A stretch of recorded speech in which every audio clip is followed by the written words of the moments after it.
Quando o chefe do Estado-Maior dos Estados Unidos pousou os olhos sobre o pedido brasileiro, ele rabiscou algo à margem. Seria mais uma dor de cabeça. Aquela anotação, curta e quase desdenhosa, carregava o raciocínio de quem via no envio de tropas brasileiras para a Itália um gesto simbólico, talvez útil em termos políticos, mas duvidoso quanto à eficácia no campo de batalha. Era o prenúncio de subestimação que acompanharia a força expedicionária brasileira desde o primeiro embarque rumo ao Mediterrâneo.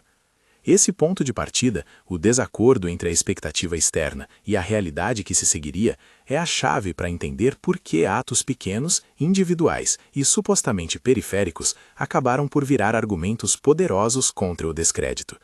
Entre relatórios e cafés nos gabinetes aliados, enquanto estrategistas alimavam mapas e calculavam prioridades, havia homens que pisavam em neve pela primeira vez, que aprendiam a desmontar e remontar armas estrangeiras enquanto escreviam cartas úmidas de saudade, que partiam com medo e com orgulho.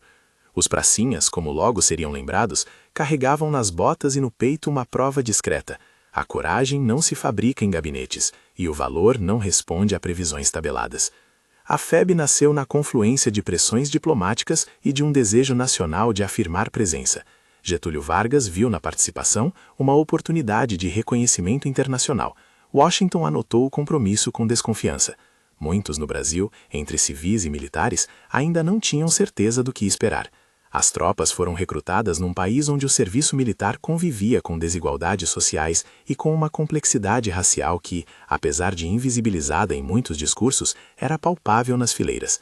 No navio a caminho de Nápoles, negros e brancos dividiam camarotes e esperanças, cartas e medos. A normalidade dessa convivência seria uma das diferenças que chamariam a atenção estrangeira. O treinamento, curto e severo, teve de acelerar a transformação de civis em combatentes capazes de enfrentar os rigores de uma guerra moderna. A FEB recebeu equipamento americano e adaptação tática rápida. Havia lacunas, experiência em frentes europeias, condicionamento em clima frio, conhecimento do terreno montanhoso dos Apeninos. Mas havia também uma coesão, uma palavra que ressoa nos depoimentos e nas memórias: companheirismo. Essa coesão, combinada com disciplina e vontade de aprender, começou a se converter em eficiência. O processo foi doloroso e exigiu ajustes. O primeiro ataque a Monte Castelo, por exemplo, trouxe lições duras.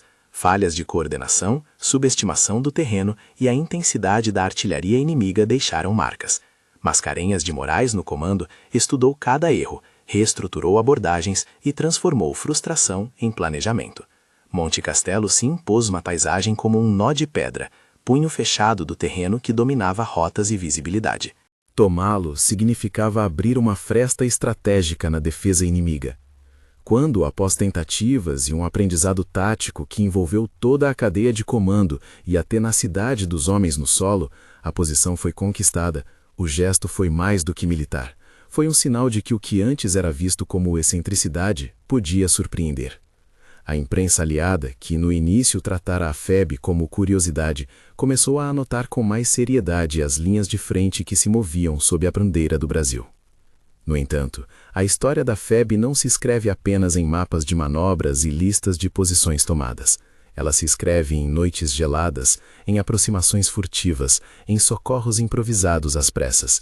E é nesse campo íntimo que entra a cena que dá nome a esta narrativa. A imagem do soldado que caminhou, por distâncias que hoje figuram em relatos orais mais do que em papéis oficiais, por quilômetros de neve para buscar 3 companheiros feridos. Antes de narrar essa jornada, é necessário enfatizar um ponto. Os detalhes exatos dessa ação não aparecem em documentação oficial consolidada. O que segue é uma reconstrução dramatizada baseada em relatos, padrões de conduta observados nas fileiras e em testemunhos de ocasiões similares. Reconstrução dramática, detalhes indefinidos. Se essa história soa como algo que você quer acompanhar até o fim, fica comigo. Ela revela como pequenos atos pessoais se conectam ao destino de uma força inteira. Naquele inverno nos Apeninos, a noite vinha pesada, parecendo puxar a luz com mãos geladas. O vento transformava a respiração em fumaça branca. A neve, quando o soldado afundava a bota, rangia e cedia num som seco, como casca de madeira. Os postos médicos avançados ficavam isolados por vales e cumes.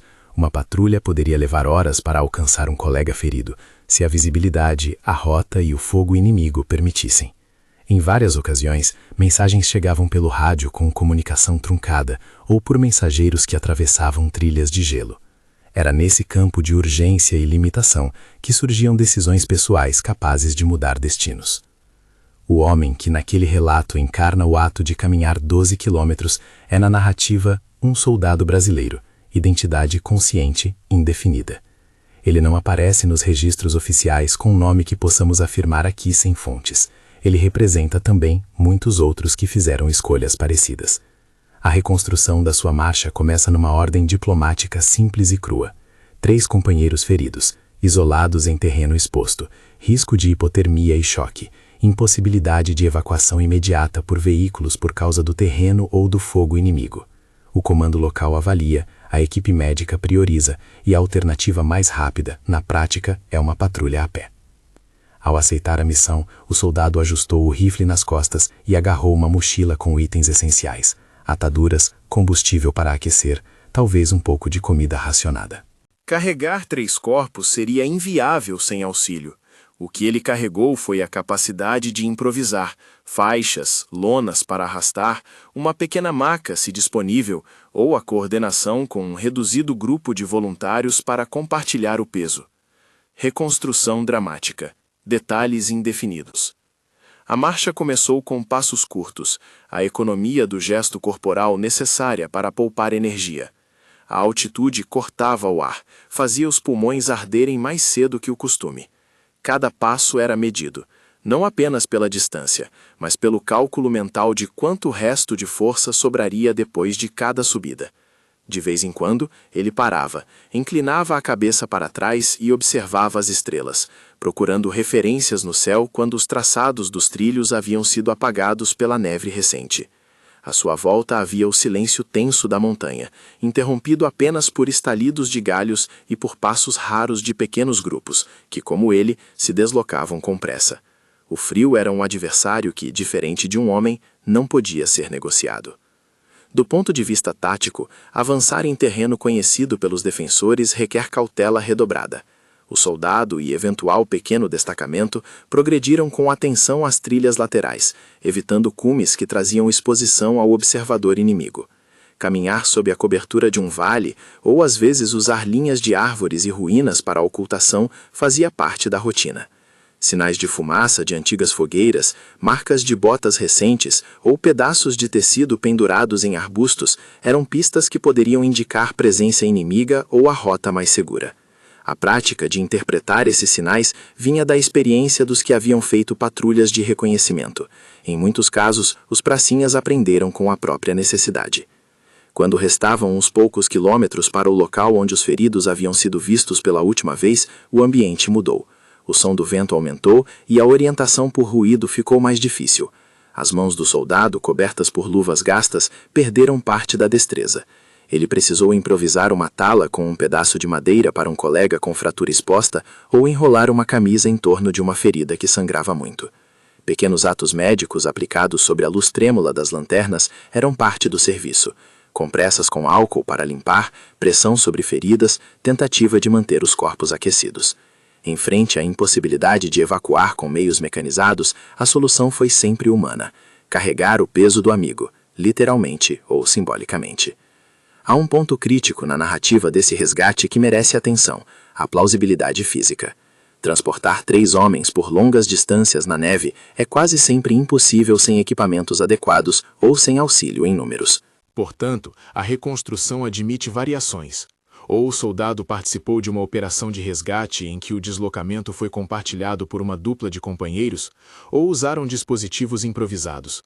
Trenós de lona puxados por roldanas humanas, mesas de madeira simplificadas, ou a colaboração de uma pequena equipe que revezava a carga. Em alguns relatos orais, o que permanece é a imagem de 1 ou 2 homens assumindo a frente e impulsionando a operação até o ponto de evacuação segura. Reconstrução dramática. Detalhes indefinidos. O empate entre coragem individual e realismo tático aparece naquela cena final antes da chegada ao ponto de apoio. O soldado, depois de horas de marcha, exausto, sente o corpo pedir pausa. As botas têm gelo acumulado, as meias molhadas começam a causar bolhas. a cabeça lateja de frio e cansaço. Mesmo assim, a visão dos companheiros imobilizados, talvez perdendo consciência, transforma o resto das reservas em ação. Ele e os que o acompanham recobram forças com pequenos goles de aquecimento, chá racionado, uma tira de carne enlatada, e prosseguem, com a determinação de quem sabe que esperar pode significar morte por hipotermia. Quando o posto médico aparece, recortado através de um vale como um lampejo de calor, o alívio é uma coisa tangível.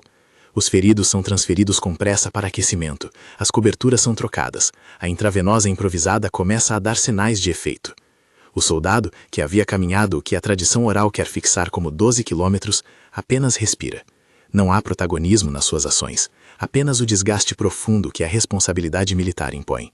Ele não tomou uma cidade, salvou vidas. E no coração da tropa, atos assim reverberam como argumentos silenciosos contra a desconfiança que vinham encontrando. Essa imagem, um homem atravessando neve para salvar 3 colegas, corresponde a muitos relatos de camaradagem e improviso que atravessaram depoimentos e memórias. Ela sintetiza um modo de ser da FEB, a disposição para proteger o companheiro, a inventividade diante de falta de recursos e a aceitação do risco pessoal em nome do coletivo. Em um nível simbólico, esse gesto dialoga com a ideia de que a cobra fumou, expressão que no Brasil passou a designar a sensação de que algo improvável havia se concretizado, que o país estava se afirmando de modo inesperado. O dizer popular encapsula a surpresa dos aliados e o orgulho interno do país, mas não remove a dureza. Cada resgate era resultado de custo físico e emocional, e muitas perdas permaneceram irreparáveis. Ao mesmo tempo em que histórias pessoais como essa circulavam entre unidades e voltavam para casa em cartas e relatos, as manobras maiores continuavam a desenhar um novo mapa de respeito. Fornovo de Taro, por exemplo, tornou-se um capítulo decisivo, onde o aprendizado tático, marcha forçada, envolvimento e coordenada pressão sobre linhas inimigas rendeu frutos. As tropas brasileiras, integradas em forças aliadas, executaram uma manobra envolvente que, combinada com pressão de unidades próximas, levou à capitulação em massa de elementos da 148ª Divisão Alemã. A rendição, quando ocorreu, teve efeitos políticos e simbólicos que ultrapassaram a vitória puramente militar. Foi uma evidência de que subestimar a FEB era erro perigoso.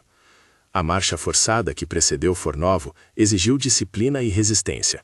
Sob a liderança de oficiais capazes e com a colaboração de líderes locais, entre eles o nome de Plínio Pitaluga aparece como figura ligada a decisões de movimento mecanizado e avanço, as unidades ganharam terreno, usando não só violência bruta, mas coordenação, inteligência de campo e uma leitura atenta do terreno. A manobra envolvente, explicada em termos simples, consistiu em apertar as linhas inimigas por vários flancos, cortar rotas de fuga e forçar decisões rápidas por parte dos comandantes alemães, que, pela pressão acumulada, viram na rendição uma alternativa menos custosa do que um confronto prolongado. Durante essas operações, relatos de oficiais aliados, inclusive elogios do general Mark Clark, passaram a reconhecer o valor da tropa brasileira. Não se tratou de aclamação imediata ou de transformações instantâneas na percepção internacional, mas de um processo. Pequenas vitórias, resgates arriscados, resistência em condições adversas, tudo somado, criou um catálogo de provas que a própria prática militar não podia ignorar. Além disso, o fato de a FEB integrar soldados negros e brancos numa mesma unidade, lutando ombro a ombro, não passou despercebido por observadores externos.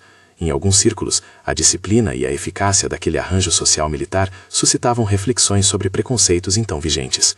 Não é exagero dizer que, para muitos pracinhas, cada ato individual carregou também um peso simbólico. A defesa do companheiro era uma afirmação de dignidade e humanidade que reverberava em fronteiras civis.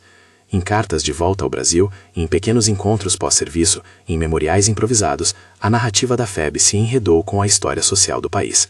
A transformação de percepções externas, de dor de cabeça a aliado respeitável, aconteceu aos poucos, por meio de suor, sangue e relatos que circulavam entre soldados, oficiais e a imprensa. No entanto, a narrativa não é monolítica. Houve perdas, equívocos e feridas que não se curaram com troféus ou elogios. Honrar o feito militar sem apagar o custo humano é um equilíbrio que a memória pública tem de procurar. A cena do soldado que caminhou pela neve e salvou 3 outros é bela e instrutiva, mas também é dolorosa. Ela nos lembra que a coragem muitas vezes é a resposta humana às circunstâncias extremas que preferiríamos não ter conhecido. É por isso que, ao contar essa história, é preciso evitar a tentação de transformá-la em um simples lema triunfalista. É uma narrativa de dever cumprido, sim, mas também de noites longas, mãos geladas e perdas irreparáveis. Ao término dessa primeira etapa da história, a sensação que fica é dupla. Por um lado, a afirmação de que pequenos atos sustentam grandes transformações.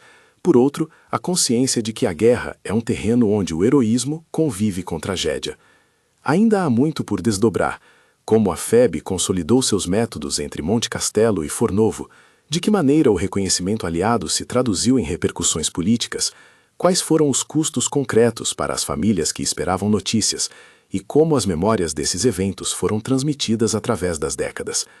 A marcha solitária na neve, assim, abre um fio narrativo que conecta a proximidade íntima do socorro às amplas manobras estratégicas que viriam a afirmar o lugar do Brasil naquele pequeno, mas significativo teatro de guerra.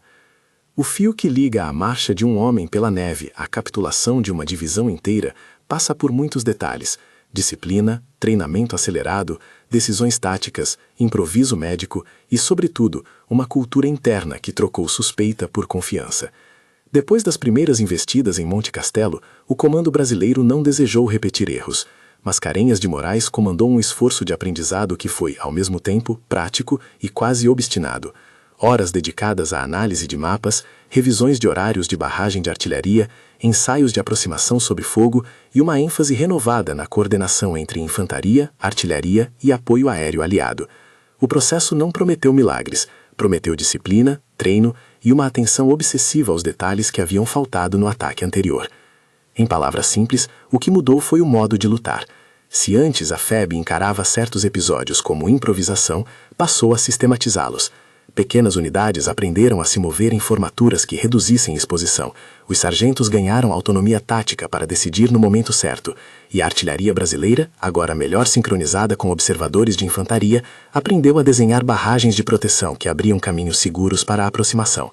A logística, que sobressaiu como problema inicial, também foi aprimorada. Rotas de reabastecimento, pontos de apoio para feridos e a organização de patrulhas de reconhecimento passaram a ter rotinas bem treinadas. Havia, claro, limites. Frio, montanha e escassez continuavam a impor sacrifícios, mas a repetição das tentativas transformava o erro em instrutor. Treinar no calor de tropa e lutar no frio extremo exigia adaptações práticas. As roupas e os equipamentos americanos implicavam um aprendizado sobre como conservar calor, trocar meias sem perder tempo e improvisar isolamento contra a umidade. Em muitos relatos, a astúcia cotidiana fez diferença. Colocar jornal entre camedas de roupa, secar luvas junto a pequenas chamas controladas, costurar reforços em botas com fios retirados de uniformes velhos. Eram detalhes pequenos que, somados, reduziam baixas por exposição e mantinham a tropa operacional por mais tempo. A inventividade, novamente, funcionava como multiplicador de força. Mas a disciplina sozinha não faria a FEB avançar sem compreensão tática do terreno. Vias colina abaixo, vales estreitos e ruínas, características dos Apeninos, exigiam que comandantes interpretassem o mapa mais como um organismo vivo do que como um diagrama estático. Surge, assim, nas ordens, a versão determinada do que se chamou de marcha forçada, deslocamentos rápidos e encadeados, às vezes feitos à noite, para surpreender o inimigo e tomar posições de vantagem antes que a defesa tivesse tempo de reorganizar. A marcha não era apenas esforço físico, era um cálculo. Atingíamos um ponto, pressionávamos naquele flanco e, se o inimigo recuasse, a manobra se transformava em cerco. Foi com essa linguagem de mobilidade que a FEB preparou o terreno para Fornovo de Taro. Fornovo, por sua natureza, exigiu algo mais do que coragem bruta, requereu coordenação. Simplificando sem perder a precisão tática, uma manobra envolvente procura apertar o inimigo por vários lados, cortar rotas de fuga e reduzir seu campo de manobra. Para os brasileiros, o desafio era integrar um movimento desses na cadência de uma força aliada maior, mantendo coesão e suprimentos. Oficiais como Plínio Pitaluga aparecem nas narrativas como figuras que impulsionaram a mecanização e a manutenção de ritmo nas colunas, não como milagreiros, mas como gestores que souberam combinar os recursos disponíveis com um senso prático de tempo. A manobra que se desdobrou nas imediações de Fornovo contou com marchas longas, posições para artilharia de apoio e, especialmente, o bloqueio das rotas de retirada que forçariam o inimigo a tomar decisões rápidas e dolorosas. O cerco resultante não caiu do céu. Foi produto de noites sem sono, de recalibragem de tempos de avanço e de uma pressão acumulada que minou a capacidade de manobra do adversário. Quando a capitulação da 148ª Divisão aconteceu, não foi apenas por força numérica, foi por exaustão de opções. A rendição teve um peso simbólico. Para os aliados, confirmou que a FEB não era apenas presença simbólica. Para os próprios brasileiros, significou reconhecimento prático de competência. Oficiais aliados, incluindo o general Mark Clark, registraram elogios ao desempenho, e essas menções passaram a circular como prova de que a tropa tinha conquistado o respeito de quem, no começo, hesitara. A capitulação também expôs um lado humano da guerra que os relatórios frios por vezes ocultam. Homens que até dias antes haviam sido vistos como o outro, passaram a ser tratados como prisioneiros dignos, sujeitos a negociações formais, entrega de armas e registro. Em algumas crônicas, aparecem nomes como o do oficial alemão que recebeu a ordem de render a divisão. Em outras, há referências a mensageiros que levaram termos de rendição entre acampamentos.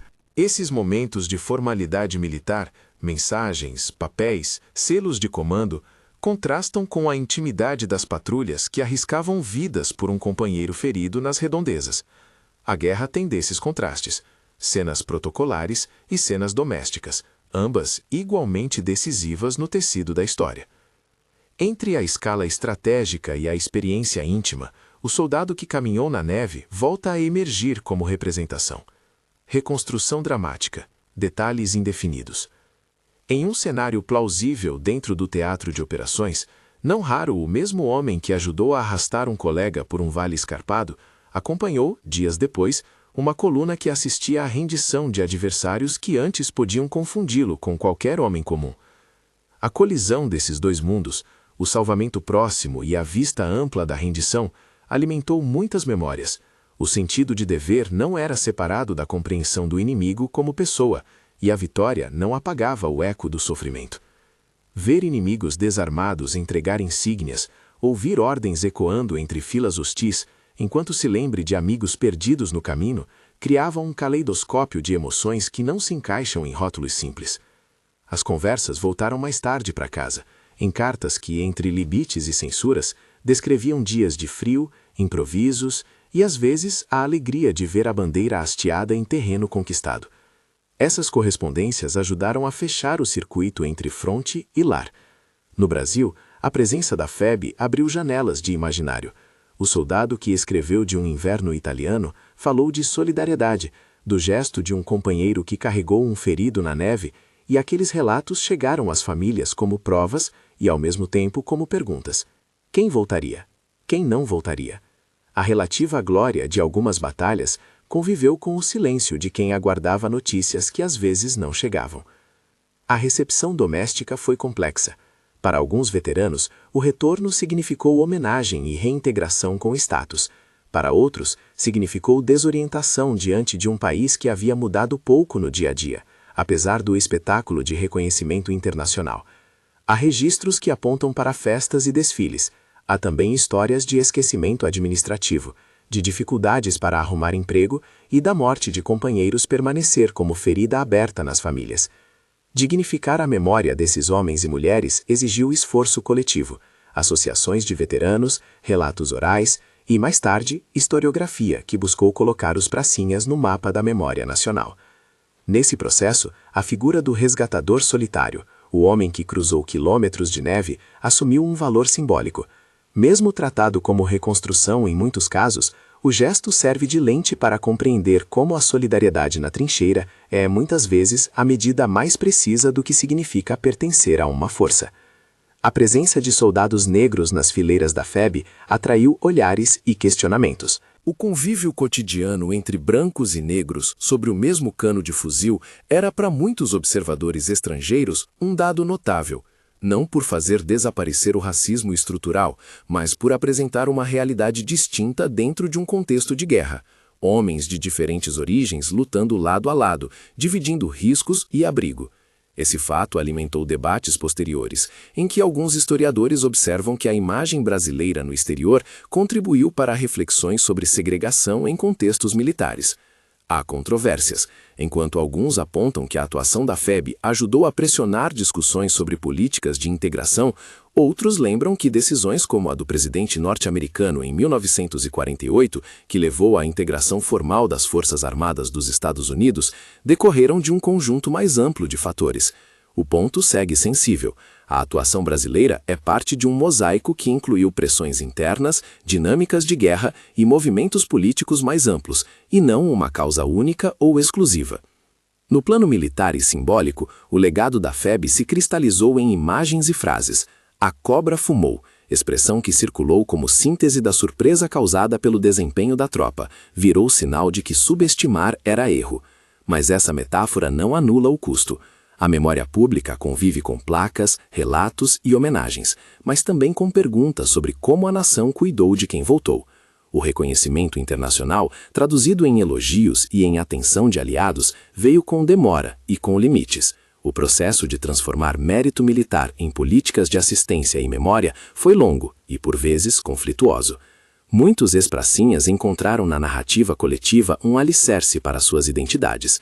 A experiência na Itália virou tema de encontros de anciões, de livros de memórias, de recitais em que, com a voz embargada, contavam como era dividir um pedaço de pão no frio. Museus e acervos trabalham para guardar fardas, cartas e fotografias. Historiadores vasculham diários e relatórios para compor uma história que seja técnica e humana. Obras acadêmicas e depoimentos orais tentam equilibrar análise estratégica e empatia. É nessa troca entre documento e lembrança que a história se firma, não como um bloco inalterável, mas como construção feita por quem guarda provas e por quem lembra. A preservação da verdade histórica exige cuidado. Ao dramatizar episódios com falta de documentação, como a marcha exata de um soldado sem nome que cruzou 12 quilômetros de neve para salvar 3 companheiros, o roteiro tem a obrigação de marcar essa dramatização. Reconstrução dramática, detalhes indefinidos. Fazer isso não diminui o gesto, pelo contrário, o contextualiza e respeita os limites da fonte. No material complementar do que se publica sobre a FEB, é legítimo indicar onde a tradição oral preenche lacunas e onde os arquivos oferecem prova. Essa transparência fortalece a longo prazo a confiança do público na forma como narramos memória. Voltando à arena tática, a força da FEB em Fornovo e em outras operações deixou lições para o estudo militar. Uma delas é óbvia. A mobilidade e a capacidade de manter o ritmo logístico costumam decidir mais que heroísmos isolados. Outra é social. Unidades coesas, em que o companheirismo é norma e não exceção, resistem melhor ao desgaste. E há, em terceiro lugar, uma lição política. A atuação de uma força expedicionária carrega repercussões além do campo de batalha. Ela influencia percepções, negociações e discursos diplomáticos que depois entram na contabilidade dos estados. No relato íntimo de um destacamento, o resgate de feridos e a proteção mútua criaram microculturas de cuidado que sobreviveram à guerra. É plausível imaginar um pequeno grupo que, tendo participado do salvamento na neve, mantenha-se próximo, visite-se, escreva cartas em conjunto e conte a história do resgate como parte de sua identidade coletiva. Esses laços a longo prazo ajudaram a construir o repertório de homenagens e a manter acesa a memória daqueles episódios. A recepção internacional mudou, mas não apagou as dificuldades domésticas. O país que havia celebrado o gesto heróico nas praças também enfrentou tensões políticas e econômicas que afetaram o tratamento dos veteranos. Iniciativas de reconhecimento público foram intercaladas com períodos de esquecimento administrativo. A construção de memoriais públicos, porém, forneceu pontos de referência, locais onde as gerações posteriores podiam tocar uma lápide, ver um nome e perguntar o que aconteceu. A imagem do soldado na neve, reproduzida em relatos e em ilustrações, tornou-se uma dessas imagens de consulta, um símbolo capaz de encurtar distâncias entre presente e passado. As histórias de coragem da FEB continuam a ser contadas e trazem consigo responsabilidades múltiplas. Primeiro, a obrigação de honrar com cuidado, lembrar sem transformar dor em propaganda. Segundo, a obrigação de contextualizar, colocar o heroísmo dentro de um quadro que reconhece perdas, limitações e ambivalências. Terceiro, a obrigação de aprender, perguntar o que esses episódios ensinam sobre solidariedade, sobre disciplina e sobre a relação entre nação e militares. Quando, em um instante simbólico, o soldado que caminhou na neve encontra o seu lugar na memória, não é em um monumento solitário, mas em um conjunto de ações. No abraço entre veteranos numa praça qualquer, na carta que sobreviveu, no relato oral que atravessou décadas. Pode-se imaginar, sem violar fontes, um reencontro tardio entre o homem que salvou e um dos que foram salvos. Um momento contido de reconhecimento, sem cerimônia oficial, marcado por olhos úmidos e mãos calejadas. Essas cenas, mesmo reconstruídas, ajudam a traduzir o impacto emocional que atos de risco têm sobre vidas inteiras. No tabuleiro maior da história, a FEB deixou marcas que vão além de posições tomadas em mapas. Mudou percepções, questionou preconceitos e confirmou que uma força com coesão social e vontade de aprender pode, em condições adversas, obter resultados relevantes. A expressão "a cobra fumou" resume essa virada. De objeto de dúvida a agente capaz de incidir sobre decisões e sobre reputações. Mas, como toda metáfora, ela tem limites. Ilumina e simplifica, não substitui a memória detalhada dos custos. Ao encerrar essa parte da narrativa, a imagem final é dupla e necessária. Por um lado, a cena do resgate no frio. Botas rangendo na neve, mãos enrolando bandagens, olhares que se travam numa promessa não pronunciada de não deixar o outro para trás. Por outro, a amplitude do campo de operações. Colunas que se movem, decisões de comando que fecham saídas e a rendição que confirma, no terreno, o reconhecimento do valor demonstrado.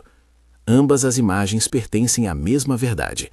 A história militar se compõe de atos individuais e de movimentos coletivos, e é preciso olhar para os dois planos para compreender o legado.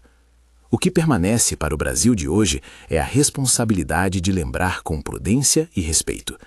Honrar a memória dos que atuaram na FEB implica conservar documentos, ouvir os que restam, exemplarizar gestos de solidariedade e tratar os episódios dramatizados com a transparência que a historiografia exige.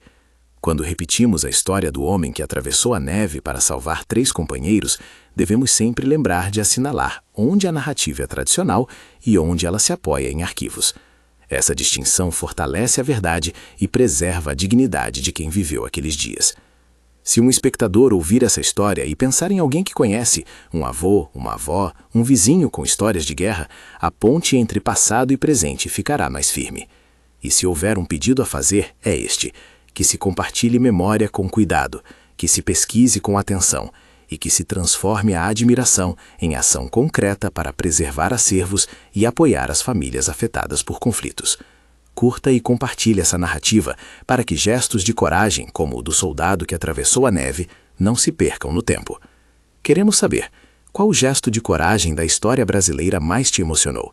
Comente e traga outras histórias à memória.